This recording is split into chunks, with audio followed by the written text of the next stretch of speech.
நடைபெற இருக்கின்ற சட்டமன்ற கூட்டத்தொடரில் பாட்டாளி மக்கள் கட்சிக்கு ஏன்னா இந்த அலுவல் பொறுத்த வரைக்கும் 1 மாத காலம் கிட்ட போகும்.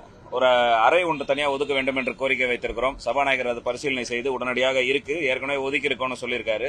அதற்கு அவருக்கு நன்றியும் தெரிவித்துவிட்டு அந்த வகையில் இப்போ சென்று கொண்டு இருக்கிறோம். நீங்க தான் கேட்கறதுன்னா சொல்லுங்க. நீங்க தொடர்ந்து காங்கிரஸோட உறுப்பினராக இருக்கக்கூடிய மாணிக்கம் தாகூர் ஒரு குற்றச்சாட்டு முன்வைக்கிறாரு. அன்புமணி ராமதாஸ் எப்படி பாக்குறீங்க? இல்ல, இதுதான் நேத்தே மருத்துவர் அன்புமணி ராமதாஸ் அவர்கள் தெளிவா சொல்லியிருக்காரு. அவர் ஏன் இதை புரிஞ்சிக்காம பேசுறாரு என்பதுதான் எங்களுக்கு தெரியவில்லை. ஏன்னா காவேரி பிரச்சனை என்பது தமிழ்நாட்டினுடைய ஜீவாதார பிரச்சனை. மருத்துவர் அன்புமணி ராமதாஸ் அவர் எழுப்பிய கேள்வி தெளிவான கேள்வி. அந்தமான் நிக்கோபார் ஐலாண்ட்ல கிரேட் நிக்கோபார் ப்ராஜெக்ட் என்ற ஒரு ப்ராஜெக்ட் வருகிறது. அதை மத்தியில் இருக்கக்கூடிய ராகுல் காந்தி அவர்கள் எதிர்க்கிறார்கள். எதிர்க்கிறதையும் நாங்க வரவேற்கிறோம். நாங்க ஒன்னும் அதை வேண்டான்னு சொல்லல. ஏன்னா சுற்றுச்சூழலை காரணமாக காமிச்சு அதை எதிர்க்கிறாரு.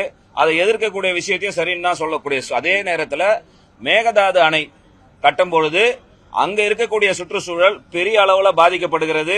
அதை அவர் கவனத்திற்கு கொண்டு போகலையா? அதையே அவர் எதிர்க்க மறுக்கிறார் என்பதுதான் நியாயமான கேள்வியை அவர் வைத்தார். இன்னைக்கு மேகதாது இஷ்யூல தமிழகமே ஒன்றாக நிற்கிறது என்று சொல்லக்கூடிய சூழலில் மாணிக்கம் தாகூர் அவர்கள், மதிப்புக்கு மரியாதைக்குரிய காங்கிரஸ் தலைவர் மாணிக்கம் தாகூர் அவர்கள் ஏன் தமிழகத்திற்கு எதிராக பேசிக் கொண்டிருக்கிறார்? இப்படி தொடர்ச்சியாக அவர் பேசுவது என்றால் கர்நாடகத்தில் அவர் மேகதாது அணை கட்ட வேண்டும் என்று நினைக்கிறாரா என்ற ஒரு எண்ணம் தான் எல்லாருக்கும் உருவாகி கொண்டிருக்கிறது. ஏன்னா நேற்றைய தினம் கூட ஏதோ ஒரு தனிநபரை தாக்குதல் செய்கின்ற போல தொடர்ச்சியாக இவர் செல்ஃபி எடுக்கிறாரு. இன்னைக்கு எவ்வளவு பிரச்சனைகள் இருந்தாலும் மேகதாது என்பது ஜீவாதாரண பிரச்சனை. தமிழ்நாட்டில் இருக்கக்கூடிய ஜீவாதாரண பிரச்சனை எல்லாத்திற்கும் மூல காரணம் காங்கிரஸ் தான். நீங்க நம்ம மேகதாது பிரச்சனை மட்டும் இல்ல, காவேரி பிரச்சனையாக இருந்தாலும் அதற்கு மூல காரணம் காங்கிரஸ் கட்சி தான். முல்லை பெரியாறு பிரச்சனையாக இருந்தாலும் மூல காரணம் காங்கிரஸ் கட்சி தான். ஈழத்தமிழர் பிரச்சனையாக இருந்தாலும் மூல காரணம் காங்கிரஸ் கட்சி தான். தமிழ்நாட்டுடைய ஜீவாதார பிரச்சனைகள் காமராஜருக்கு பிறகு காங்கிரஸ் கட்சி ஏதாவது ஒரு நல்லது தமிழ்நாட்டுக்கு செஞ்சிருக்குன்னு சொல்லுங்க பார்ப்போம். எதனா ஒன்னு சொல்ல முடியுமா? நாங்க திருப்பி கேள்வி கேட்க வேண்டும் என்று சொன்னால் 1000 கேள்வி கேட்போம். ஏன் இதே இடத்துல தானே கேட்கிறோம். நாளைக்கு வர இருக்கிறார் காங்கிரஸ் கட்சியினுடைய தலைவர் மரியாதைக்குரிய ராகுல் காந்தி அவர்கள். அவர் என்ன சொல்லட்டும்? தமிழ்நாட்டின் மீது அக்கறை இருந்தால் காங்கிரஸ் கட்சியினுடைய தலைவர் சொல்லுங்க. தமிழ்நாட்டுக்கு மேகதாது அவருடைய ஆட்சி தான் கர்நாடகத்தில் நடக்குது. ஒரு கர்நாடகத்தில் நடக்கிற காங்கிரசுக்கு ஒரு நிலைப்பாடு, தமிழ்நாட்டில் நடக்கிற காங்கிரசுக்கு ஒரு நிலைப்பாடு. இதற்கெல்லாம் தந்தையாக இருக்கக்கூடியவர் ராகுல் காந்தி அவர்கள். அப்பா பையனுக்கும் ஒரு பிரச்சனை. நீங்க நேரடியாக போய் அப்பா பையனுக்குள்ள இருக்கிற பிரச்சனையை தீர்த்துக்கங்கன்னு சொன்னா நீங்க போய் போலீஸ் ஸ்டேஷன்ல கம்ப்ளைண்ட் விடுங்கன்ற மாதிரி ஒரு பதில சொல்றாரு. யாரு? மரியாதைக்குரிய காங்கிரஸ் கட்சியினுடைய தலைவர். தமிழ்நாட்டிற்கு ஆதரவாக மரியாதைக்குரிய ராகுல் காந்தி அவர்களை சொல்லுங்க. ஏன்னா நாங்க அதை பண்ணுவோம் இதை பண்ணுவோம் நாங்களும் தான் எதிர்ப்பு தெரிவிக்கிறதுக்கு தயாராக தான் இருக்கிறோம். நாங்களும் எங்க தலைவர்கிட்ட கேட்டுக்கிட்டு தான் இருக்கிறோம். இளைஞர் அணியின் சார்பாக தமிழ்நாட்டிற்கு எதிராக நிற்கின்ற, கர்நாடகத்திற்கு ஆதரவாக செயல்படுகின்ற காங்கிரஸ் கட்சியினுடைய தலைவர் வரும்போது நாங்களும் ஒரு போராட்டத்தை, ஒரு அடையாள போராட்டத்தை முன்னெடுக்கிறோம் தான் கேட்டுக்கிட்டு இருக்கிறோம். ஆனா எங்க தலைமை இன்னும் சொல்லாம இருக்கிறாங்க. ஏன்னா பொறுப்புணர்வோடு இருக்கிறார்கள் எங்களுடைய தலைமை. நீங்க ஒரு கட்சியினுடைய தலைவராக இருக்கும் பொழுது மேகதாது இஷ்யூல ஒட்டுமொத்தமாக சேர்ந்து எல்லாரும் ஒன்னா சேர்ந்து தீர்மானம் நிறைவேற்றிருக்கிற இடத்துல இந்த ஒற்றுமையை சீர்குலைக்கின்ற நடவடிக்கையை மேற்கொள்வது என்பது எந்த விதத்தில் நியாயமாக இருக்கும்? மரியாதைக்குரிய ராகுல் காந்தி அவர்கள் தமிழ்நாட்டுக்கு என்ன பண்ணிட்டார்? என்ன ஆதரவான நிலைப்பாடு எடுத்துட்டாரு? நீட் பிரச்சனை கொண்டு வந்தது யாரு? காங்கிரஸ் ஆட்சி தானே. அப்ப ராகுல் காந்தி அவர்கள் என்ன பண்ணிட்டு இருந்தாரு? இன்னைக்கு நீட்டுக்கு எதிராக போராடுறீங்க. 2009 மருத்துவர் அன்புமணி ராமதாஸ் சுகாதாரத்துறை அமைச்சராக இருக்கின்ற வரை தமிழ்நாட்டில் நீட் மசோதா இந்தியாவில் கொண்டு வரப்படவில்லை. அதற்கு பிறகு வந்த காங்கிரஸ் அரசாங்கம் கொண்டு வந்தது நீங்க, கூட இருந்து கையெழுத்து போட்டது நீங்க. இன்னைக்கு பண்றீங்க, நாடகம் பண்றீங்க. இப்ப நாட்டினுடைய நிலைமைக்கு காங்கிரஸ் கட்சி என்ன செஞ்சிருக்கு அதை சொல்லணும்ல. அதை விட்டு ஒரு குறிப்பிட்ட இதுல ஏதோ ஒரு பிரிவினையை உண்டாக்குவதற்கு யாருக்கு சாதகமாக செய்கிறீர்கள் என்றுதான் தெரியல. தமிழ்நாட்டில் அனைத்து கட்சிகளும் ஒன்றாக தான் இருந்து கொண்டிருக்கிறார்கள். இதை பிரிவினையை உண்டாக்கின்ற வகையில செய்வது என்று சொன்னால் பாட்டாளி மக்கள் கட்சி எல்லாத்தையும் சந்திக்கிறதுக்கு தயாரான கட்சி என்பதை தான் மருத்துவர் அன்புமணி ராமதாஸ் தெளிவா சொன்னார். இன்னைக்கு நேற்று அல்ல, எந்த போராட்டமாக இருந்தாலும் செய்வோம். இதே இடத்துல பாரதிய ஜனதா கட்சி மும்மொழி கொள்கையை திணித்து மாநில அரசாங்கத்தினுடைய நிதியை கொடுக்க மறுத்த பொழுது எதிர்த்த கட்சி பாட்டாளி மக்கள் கட்சி. இதே சட்டமன்றத்தில் அதற்கான தீர்மானம் வந்த பொழுது, சட்டமன்றத்தில் இதே காவேரிக்கான தீர்மானம் வந்த போதோ சரி, இன்னொரு தீர்மானம் கொண்டு வந்த பொழுது யாருக்கு ஆதரவாக இருந்தோம்? திமுக அரசு அன்னைக்கு அந்த தீர்மானத்தை கொண்டு வந்தப்போ பிஜேபியை தவிர மற்ற அத்த கட்சியும் ஒன்னா இருந்தோம். நாங்க அப்ப கூட்டணியில் இருக்கும் போதே தானே எதிர்த்து பேசிட்டு இருக்கிறோம். நாங்க ஏதோ கூட்டணியில் இருக்கும் போது பேசாத போது 2017 தன்னந்தனி ஆளாக இதே மேகதாது அணையை ஒட்டுமொத்த காங்கிரஸ் எம்பிகள் உட்பட கர்நாடகத்தில் எதிர்ப்பு தெரிவித்த போது நாடாளுமன்றத்தில் பேசியவர் அன்புமணி ராமதாஸ். எங்களுக்கு என்ன பயம் இருக்குது மோடி அவர்கள்ட்ட போய் முன்வைக்கிறதுக்கும்? வைக்கதான் போறோம். இன்னைக்கு நாங்க எழுப்பின கேள்விக்கு தான் பதில் வந்திருக்கு. காங்கிரஸ் கட்சி என்ன பண்ணீங்க? இந்த காவேரி பிரச்சனைக்கும் மேகதாது இஷ்யூக்கும் நீங்க என்ன பண்ணிருக்கிறீங்க அதை சொல்லுங்க. உங்களுடைய ஆட்சி தான் அங்க நிக்குது, உங்களோட தலைவர் தான் அங்க இருக்கு. ஏன் உங்க தலைவருக்கு தமிழ்நாட்டின் மீது அக்கறை இல்லையா? தமிழ்நாட்டுடைய ஜீவாதார பிரச்சனையின் மீது மரியாதைக்குரிய ராகுல் காந்தி அவர்களுக்கு அக்கறை இல்லையா? அக்கறை இருந்தா ஒரு வார்த்தையை சொல்லுங்க. தமிழ்நாட்டுக்கு வரும்பொழுது கர்நாடக அரசு இது செய்வது தமிழ்நாட்டுடைய ஜீவாதாரத்தை பாதிக்கிறது அப்படின்னு சொல்லுங்க. அதை சொல்வதற்கு மறுத்தார்கள் என்று சொன்னால் நாங்கள் பாட்டாளி இளைஞர் சங்கம், பாட்டாளி மக்கள் கட்சியின் இளைஞர் சங்கம் மிகப்பெரிய போராட்டத்தை முன்னெடுக்குவதற்கு தயாராக தான் காத்துக்கொண்டுதான் இருக்கிறோம். அந்த வகையில் அவர்கள் கூறுகின்ற இந்த கருத்து என்பது ஒரு என்ன சொல்றது, என்ன நீங்க அதை பண்ணுவீங்களா இது பண்ணீங்களா? நாங்க 4 மாநிலத்தில் ஆட்சியில் இருக்கிறோம். 4 மாநிலத்தில் ஆட்சியில் இருந்தா தமிழ்நாட்டில் தமிழக மக்கள் உங்களை ஏற்கனவே புறக்கணிச்சிருக்கிறாங்களா இல்லையா? தனியா நின்னப்போ பாட்டாளி மக்கள் கட்சி ஒரு நாடாளுமன்ற உறுப்பினரை 2014 ஜெயிச்சோம். அன்னைக்கு நீங்களும் தான் தனியா நின்னீங்க. ஒரு கட்சியில ஒரே தொகுதியில தான் டெபாசிட் வாங்கப்பட்டது. கன்னியாகுமரி ஒரு தொகுதியில மட்டும்தான் நீங்க டெபாசிட்டே வாங்கினீங்க. அப்புறம் 4 மாவட்டம் காங்கிரஸ் கூட்டணியில் இருக்கிறதுனால தமிழ்நாடு முதலமைச்சர் கர்நாடகா செல்ல இருக்கிறார் 3ஆம் தேதி. கூட்டணி கட்சி தான் தமிழ்நாட்டில் இங்க டிவிக்கு ஆதரவு, அங்கேயும் ஆளக்கூடியது காங்கிரஸ். அந்த அடிப்படையில் முதலமைச்சர் போறாரு காவிரி விவகாரத்தை சந்திக்கிறது. அதை எப்படி பாக்குறீங்க? நாங்க சட்டமன்றத்துல தீர்மானம் வந்த பொழுதே எங்களுடைய எதிர்ப்பை நாங்க தெளிவா பதிய வச்சோம். எங்களுடைய தலைவர் தெளிவா இருக்கிறாரு, எந்தவித சமரசமும் இதுல செய்யக்கூடாது. இப்ப நமக்கு இருக்கக்கூடிய பிரச்சனை என்பது வலிமையா இருக்கக்கூடிய விஷயம் உச்சநீதிமன்றத்தினுடைய தீர்ப்பு. அந்த தீர்ப்பின் அடிப்படையில் தான் மருத்துவர் அன்புமணி ராமதாஸ் அவர் கேள்வி எழுப்பினார். அந்த கேள்விக்கு அவங்க பதில் கொடுக்கும் பொழுது எவ்வளவு சூட்சகமாக அவர் பதில் சொல்றார். அதையும் எதிர்த்தவர் தான் அன்புமணி ராமதாஸ் அவர்கள். ஒரு மிகப்பெரிய சூழ்ச்சியை மத்திய அரசாங்கம் செய்கிறது, இதை ஒட்டுமொத்த தமிழகமும் ஒன்னா இருந்து எதிர்க்கணும்னு அறக்குவல் விடுத்திருக்கக்கூடியவர் அன்புமணி ராமதாஸ் அவர்கள் சொல்லியிருக்காரா இல்லையா? என்ன சொல்றாரு? 2018 ஜட்ஜ்மெண்ட்ல ஒரு வரி கூட இல்ல. அந்த ஜட்ஜ்மெண்ட்ல என்ன சொல்லியிருக்காங்க? காவேரி வாட்டர் ட்ரிபியூனல் கொடுத்த ஜட்ஜ்மெண்ட்ல அளவீட மட்டும் தான் 2018 மாத்தி இருக்கிறாங்க.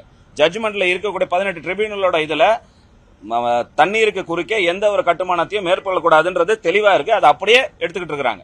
வரிகள் இல்லை, 2018 ஜட்ஜ்மெண்ட்ல வரிகள் இல்லைன்னு ஒரு அமைச்சர் ஒரு மாநிலத்துக்கு ஒருதலை பட்சமாக செய்கிறார் என்று சொன்னால் இதுல ஏதோ சூழ்ச்சி இருக்கு. சட்ட ரீதியா நம்ம ஒழுவா இருக்கிறோம். அதான் நாங்க எதிர்க்கிறோம். அதை நாங்க எதிர்க்கிறோம். மருத்துவர் அன்புமணி ராமதாஸ் போகக்கூடாதுன்னு தெளிவாவே சொல்லியிருக்காரு. எந்தவித பேச்சுவார்த்தையும் நம்ம நடத்தக்கூடாது, சட்ட ரீதியா தான் அணுகணும். ஏன்னா பேச்சுவார்த்தைன்னு போனாலே ஒரு சமரசத்திற்கு தீர்வு எட்டக்கூடிய சூழ்நிலை இருக்கும். இது ஜீவாதார பிரச்சனை, நம்மளுடைய உரிமை, மாநில உரிமை சார்ந்த பிரச்சனை. இதுல எந்த சமரசமும் இருக்கக்கூடாதுன்னு மருத்துவர் அன்புமணி ராமதாஸ் தெளிவா அறிக்கையிலே அறைகோள் விடுத்திருக்கார், வேண்டுகோள் வச்சிருக்கார். வேற என்ன பண்ணுவாங்க? சரி நீங்க வந்துட்டீங்க உங்களுக்கு செய்ய மாட்டோம்னு சொல்லி அனுப்புவாங்களா? அதான பண்ணுவாங்க. அவங்க கட்டுவதற்கான என்னென்ன வேலைகளையோ அதையெல்லாம் சமரசம் செய்வதற்கான வேலை தான் செய்வார்கள். இது கடந்த காலத்துல நம்ம பார்த்துட்டோம்.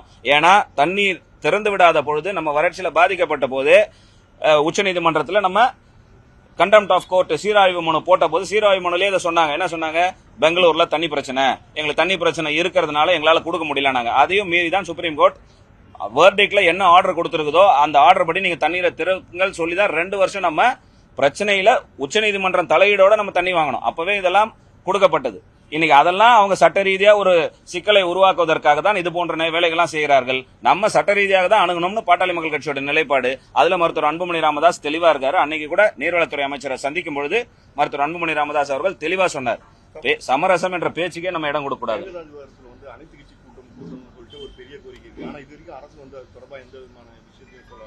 தொடர்ச்சியா எங்களுடைய தலைவர் அன்னைக்கு கூட நீர்வளத்துறை அமைச்சரை பார்க்கும்போது அந்த கோரிக்கை தான் முன் வச்சார். இன்னைக்கு தமிழ்நாடு ஒன்னா இருக்கணும்ன்றதுல எந்த மாற்று கருத்துமே இல்ல, ஒன்னாதான் இருக்கிறாங்க.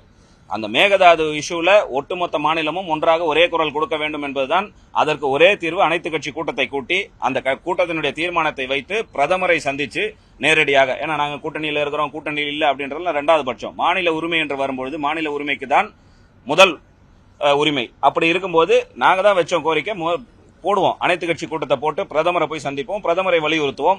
அதையும் மீதி செய்தார்கள் என்று சொன்னால் மக்கள் புறக்கணிக்க போறார்கள். அது மக்கள் தான் தீர்ப்பு கொடுக்க போறாங்க. இது பொறுத்த வரைக்கும் அரசியல் செய்யக்கூடிய விஷயம் இல்லை. இதுல காங்கிரஸ் கட்சியினுடைய தலைவர் அரசியல் செய்கிறார் என்று சொன்னால் எதிர்ப்பதற்கு நாங்களும் தயாராக தான் இருக்கிறோம். காங்கிரஸ் ஆதரவு தான் இயங்கிட்டு இருக்கு. அப்படி இருக்கிறப்ப முதலமைச்சருக்கு காங்கிரஸ் அழுத்தம் கொடுத்துதான் கர்நாடகாவுக்கு வர வச்சு பேச்சுவார்த்தை நடத்தி நீங்க சொல்ற மாதிரி சமரசம் காண்றதுக்கு ஏதாவது முயற்சி செய்யறாங்கன்னு பாமக ஏதாவது குற்றச்சாட்டு இருக்குதா? இல்ல எங்களுக்கு அது தெரியல, அது உள் விவகாரம் என்னன்றது எங்களுக்கு தெரியல. எங்களை பொறுத்தவரைக்கும் இவர் பேசுவதெல்லாம் பார்க்கும் பொழுது ஒருதலை பட்சமா ஏதோ கர்நாடகத்துக்கு ஆதரவாக மாணிக்கம் தாகூர் அவர் நடந்து கொள்கிறார்களோ என்ற ஐயம் தான் இங்க வந்து கொண்டு இருக்கிறது. ஏன்னா காங்கிரஸ் வந்து அங்க ஆளப்பட்டாலும் மத்திய பாஜக வந்து அங்க இருக்க அரசுக்கு வந்து ஆதரவு தருது நீங்க நினைக்கிறீங்க? ஆமா, வெளிப்படையா தான் சொல்றோம், பாஜக அரசு வெளிப்படையா தான் சொல்றோம். ஒரு மத்திய பிஜேபியோட அமைச்சர் முதலமைச்சரோட அறைக்கு சென்று விவாதம் பண்ணிட்டு வர்றாரு. இது எங்களுடைய தலைவர் தெளிவாக வெளிப்படையாவே சொல்றாரு. மாநில உரிமைன்னு வரும்போது அவங்க எல்லாம் எப்படி ஒன்னா இருக்கிறாங்களோ அந்த மாதிரி தான் நம்ம ஒன்னா இருக்கணும். பாஜக அரசு ஒருதலை பட்சமாகத்தான் அந்த விவகாரத்தை அணுகிறது என்பதுதான் எங்களுடைய அறிக்கையிலே தெளிவா சொல்லியிருக்காரு. ஒரு சூழ்ச்சி நடக்கிறது, நம்ம உஷாரா இருக்கணும், தமிழக அரசு விழிப்புணர்வோடு செயல்படணும். அதனாலதான் மருத்துவர் அன்புமணி ராமதாஸ் தெளிவா சொல்றாரு.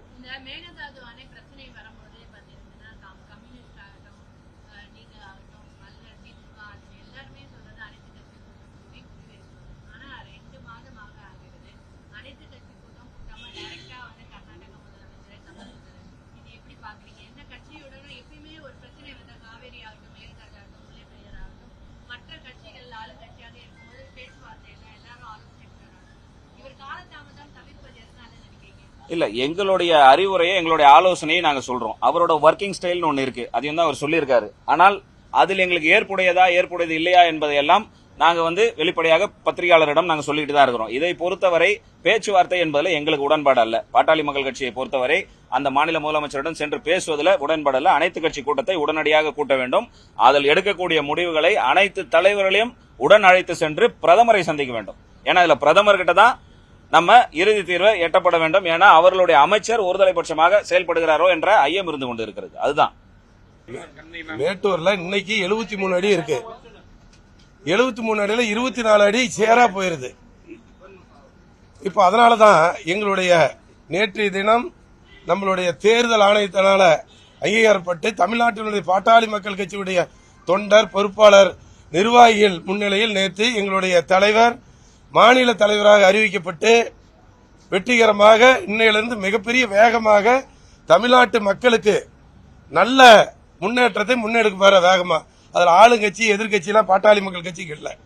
ஆகவே அந்த அடிப்படையில் சென்ற மாதம் மேகதாது அணை தண்ணி திறக்கணும், அணை கட்டுறாங்க. தமிழ்நாடு பாலைவனமாக இருந்தால் விழிப்புணர்வு முகாம் பெண்ணாகரம், தருமபுரி, மேட்டூர், கரூர், திருச்சி நடைபயணம் விழிப்புணர்வு முகாம் பண்ணாங்க. இது எந்த கட்சி பண்ணிச்சு? திராவிட முன்னேற்ற கழகம் 73 சீட்டுங்கிறாங்க, பண்ணல. இதே எங்க கூட்டணியில் இருக்கின்ற 43 சீட்டு அவங்க பண்ணல. நாங்க விவசாய குடும்பத்தை சேர்ந்தவங்க. நாட்டுக்கு கிட்டத்தட்ட 16 மாவட்டத்துக்கு தண்ணி வேணும். நெல்லு, குறுவை நெல் எல்லாம் அழிஞ்சு போயிருந்தான் அண்ணன் அன்புமணி அவர்கள் வெயில்ல பாராம கூட பண்ணாரு. நேற்று இவ்வளவு பேசுறாரு இல்லையா மாணிக்கம் தாகூர், இப்ப இந்த தண்ணியாவது கொஞ்சம் வாங்கிட்டு வர சொல்லி அவங்க முதலமைச்சர்கிட்ட சொல்லுங்களேன் பாப்போம். அதை செய்ய சொல்லுங்களேன் பாப்பா. அவர் உண்மையிலேயே தமிழ்நாடு மீது அக்கறை இருந்தால் திரு மாணிக்கம் தாகூர் அவர்களுக்கு அவர்களுடைய அரசாங்கம் அங்க இருக்கிறது. அவங்க டேம்ல இப்ப மழை பெய்து தண்ணீரும் வந்து விட்டது. இன்றைக்கும் விவசாயம் ஒரு போகம் ஒட்டுமொத்தமாக அழிந்து விட்டது தமிழ்நாட்டில். உங்களுக்கு எல்லாம் தெரியும். அடுத்த போகத்துக்காவது தண்ணீர் தேவை. அதையாவது கேட்டு அவங்க முதலமைச்சரிடம் கேட்டு பெறுவதற்கான முயற்சியை ஒரு அறிக்கை கொடுத்திருப்பாங்கன்னு சொல்லுங்க. காவேரி பிரச்சனையில காங்கிரஸ் கட்சி இந்த பிரச்சனை ஆரம்பிச்ச பிறகு 2008 காவேரி வாட்டர் ட்ரிபியூனல் கொடுத்த அந்த ஜட்ஜ்மெண்ட்டை கெசட்ல கூட வெளியிடாத கட்சி காங்கிரஸ் கட்சி. சுப்ரீம் கோர்ட்டுக்கு போயிட்டு 2013 நாங்களாம் சட்டமன்ற உறுப்பினராக இருக்கும்பொழுது, மாண்புமிகு முதலமைச்சர் ஜெயலலிதா அவர்கள் இருக்கும்பொழுது உச்சநீதிமன்றத்திற்கு சென்று அதனுடைய வழிகாட்டுதல் தான் அந்த தீர்ப்பையை கெசட்ல கொண்டு வந்தோம். அப்ப என்ன உங்களுக்கு காவேரி மேல உங்களுக்கு அக்கறை இருக்கு? காங்கிரஸ் கட்சி என்ன செஞ்சிருச்சு இந்த பிரச்சனையில கேட்போம்ல. இது வரைக்கும் ஒன்னும் பண்ணல. இப்பவாவது உங்களுடைய முதலமைச்சர் அங்க இருக்கிறாரு, அவர்கிட்ட கேட்டு தண்ணீர் கொண்டு வருவதற்கான வழியாவது திரு மாணிக்கம் தாகூர் செய்வாரா என்று நாங்கள் எதிர்பார்த்து காத்துக் கொண்டு இருக்கிறோம். உண்மையிலே தமிழகம் மீது அக்கறை இருந்தால் நீங்க செய்யுங்க. அதை இல்ல உங்க தலைவர் மரியாதைக்குரிய ராகுல் காந்தி அவர்கிட்ட சொல்லி அங்க தண்ணி பிரச்சனை இருக்கு, விவசாயம் கெட்டு போச்சு, தண்ணி கொடுங்கன்னு சொல்றதற்காவது வராருல 1ஆம் தேதி சொல்லுவதற்காவது முயற்சிகள் நீங்க மேற்கொள்ளுங்கள் என்றுதான் நான் கேட்கிறேன்.